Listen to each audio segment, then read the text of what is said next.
Si les branches de votre arbre vous emmènent au-delà de nos frontières vers l'Est, explorez le portail internet Matricula. Il donne accès aux registres paroissiaux, c'est-à-dire aux actes de baptême, mariage et sépulture, d'Autriche, de Bosnie-Herzégovine, d'Allemagne, d'Italie, du Luxembourg, de Serbie et de Slovénie. Rien que ça. Le lien vers le site est sous la vidéo. Attention, le site est en allemand. Alors il propose des versions en anglais, en slovène et en tchèque, mais pas en français.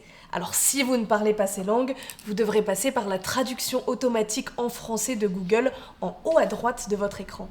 Matricula rassemble les registres des archives diocésaines. Le généalogiste y trouve donc les registres paroissiaux auxquels il est habitué, mais pas l'état civil laïque. Pour commencer, pas question de taper un nom de famille, les registres sont à feuilleter et ils sont classés par lieu.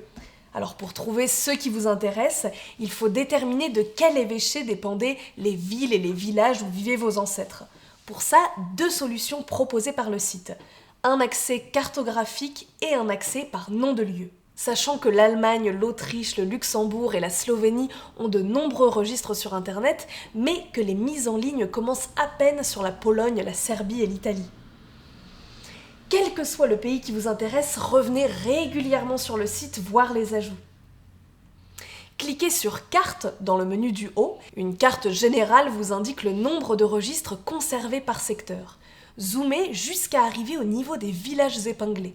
Cliquez ensuite sur la localité qui vous intéresse, par exemple Bastendorf dans le Grand-Duché du Luxembourg, et les registres numérisés s'affichent à consulter en ligne. Attention, les registres sont souvent en latin, y compris pour des périodes récentes, comme pour cet acte de mariage de 1921. Pas de panique, même si vous n'avez pas fait de latin au lycée, vous vous plongerez dans ces textes assez facilement car les formules sont très répétitives. Alors je vous conseille néanmoins de vous appuyer sur ce petit guide de latin à l'usage des généalogistes qui est vraiment très pratique. Dans d'autres régions ou d'autres pays, les enregistrements sont dressés en langue locale dans des tableaux, comme ici en allemand, en Slovénie en 1865. Enfin, signalons que les numérisations sont en ligne selon la législation de chaque pays. Pour le Luxembourg, par exemple, les registres ne commencent qu'il y a 120 ans pour les baptêmes, 100 ans pour les mariages et les décès, 110 ans pour les premières communions et confirmations. Et ils remontent ensuite jusqu'au XVIIe siècle.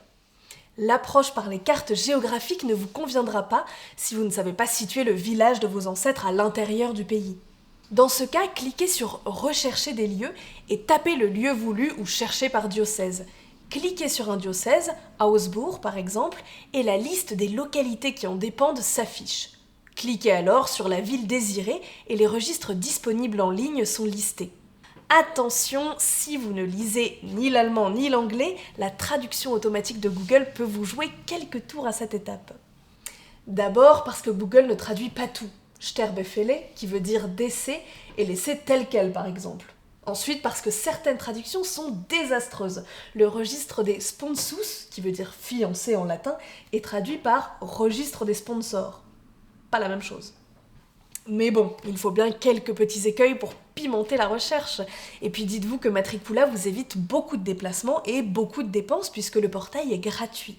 La structure est soutenue par l'Union européenne, les comtés et les diocèses. Alors vous pouvez à votre tour contribuer à son développement en cliquant sur le bouton bleu de soutien en haut à droite. Tout est expliqué sur l'écran suivant. Pour l'Allemagne et le Luxembourg, n'oubliez pas ces 2 livres tout récents qui vous donnent quantité d'autres pistes. Passez au tourisme et aux recherches sur place dans un 3e temps. Maintenant, vous savez quoi faire si vous êtes un peu à l'ouest sur vos recherches à l'est.